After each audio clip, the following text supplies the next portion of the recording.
రాబోతున్నది. కాబట్టి ఇక్కడున్న ఓటర్స్, ఇక్కడ ఉన్న బెంగాలీకి సంబంధించిన సమాజం కూడా అనేక ఇబ్బందులు పడుతున్నారు. మొన్ననే ఇక్కడ హిందువులు అనేటువంటి ఈ బెంగాల్ సమాజం పట్ల ఎంఐఎం పార్టీ మద్దతు, ఎంఐఎం పార్టీ సపోర్ట్తో కొంతమంది గుండాలు డ్రగ్స్ ఇచ్చి, గంజా ఇచ్చి, చాక్లెట్ల పేరుతోని, కేక్ల పేరుతోని వాళ్ళకు డ్రగ్స్ ఇచ్చి ఏ విధంగా లోపరుచుకునే ప్రయత్నం చేస్తున్నారో, లవ్ జిహాద్ పేరుతో ఏ విధంగా హిందూ అమ్మాయిలను మోసం చేసే ప్రయత్నం చేస్తున్నారో ఆ రాకెట్ కూడా నేనే బయటపెట్టినా. అలా రాష్ట్ర ముఖ్యమంత్రి గొప్పలు చెప్పుకుంటా, ఆయనే హోంమంత్రి, ఆయన గొప్పలు చెప్పుకుంటాడు, నేను డ్రగ్స్ నిరోధిస్తున్నా అని. అరే ఫామ్ హౌస్లో దావతులు జరిగితే వచ్చిన ఇన్ఫర్మేషన్తో దాడి చేయడం కాదు, అసలు డ్రగ్స్ ఎక్స్చేంజ్ వస్తున్నాయి. డ్రగ్స్ సప్లై చేసేది ఎవరు? ఓల్డ్ సిటీలో ఎప్పుడన్నా దాడులు చేస్తావా నువ్వు? ఓల్డ్ సిటీలో ఎంఏ పార్టీ అండాదండలతో డ్రగ్స్ రాకెట్ ఉందా లేదా? బెంగాలీ అమ్మాయిలను లోపరుచుకునే ప్రయత్నం చేసిందా లేదా? దాని మీద రాష్ట్ర ముఖ్యమంత్రి ఏం చర్యలు తీసుకున్నాడు? మేము చెప్పేదాకా ప్రభుత్వానికి సోయలేదు. ఇక్కడ కొంచెం పోలీస్ అధికారులు వరకు సపోర్ట్ చేస్తున్నారు. గంతెందుకన్నా నిన్న చూస్తాం, నిన్న పాత బస్తులో లేదా ఈ రాష్ట్ర ప్రభుత్వం చూసి తెలంగాణ సమాజం అంతా నవ్వుకుంటున్నారు.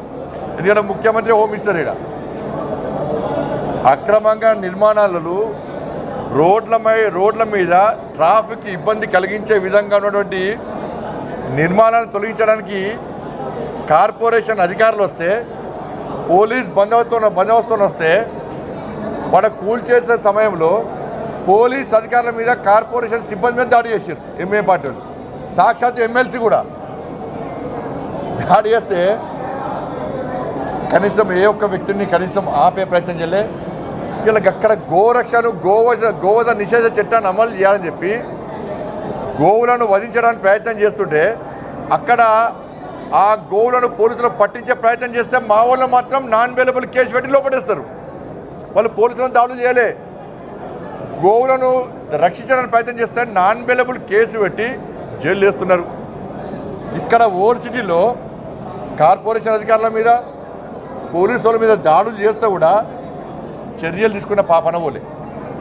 ఇది రాష్ట్ర ముఖ్యమంత్రి చేతకాంతనం. ఎంఐఎం పార్టీకి, ఓవైసీ కుటుంబానికి రాష్ట్ర ముఖ్యమంత్రి దాసోహం అయిపోయాడు. ఇక ముఖ్యమంత్రి కావాల్సింది ముఖ్యమంత్రి పీఠం, అధికారం. హోంమంత్రి నువ్వే. పోలీసుల మీద దాడి చేసిన వీడియో సోషల్ మీడియాలో దేశం మొత్తం చక్కెర కొడుతుంది. మా రాష్ట్ర ముఖ్యమంత్రి తెలుసోదలేదు.